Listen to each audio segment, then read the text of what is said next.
Hindi sa ospital, kundi sa loob ng police mobile ipinanganak ang isang sanggol matapos tulungan ng mga pulis sa San Jacinto, Pangasinan ang isang ginang na inabutan ng panganganak sa gitna ng kanilang biyahe patungong ospital.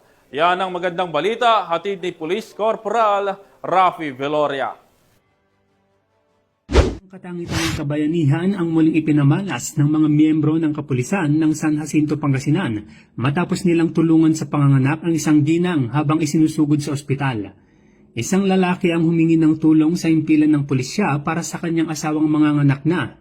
Agad naman silang inilalayan ni Police Master Sergeant Timmy I.B. Estayo, miyembro ng San Jacinto Police Station at isang licensed nurse na nagbigay ng paunang tulong at naghanda sa agarang pagdadala ng ginang sa ospital. Makalipas ang ilang sandali, dumating ang police mobile na minamaneho ni Patrolman King Abby Manawis kasama si Police Executive Master Sergeant Roy De La Peña at agad nilang isinakay ang ginang upang dalhin sa Mapandan Community Hospital. Habang nasa biyahe at tinatahak ang kahabaan ng Barangay Bibel, biglang nagsimula ang panganganak ng ginang.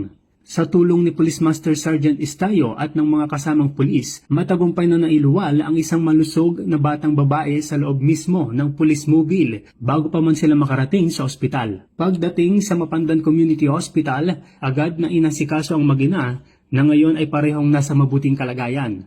Pinuri ng mga opisyal ng kapulisan ang mabilis na aksyon at malasakit na ipinamalas ng kanilang mga tauhan, isang patunay sa diwa ng serbisyong may puso ng Philippine National Police.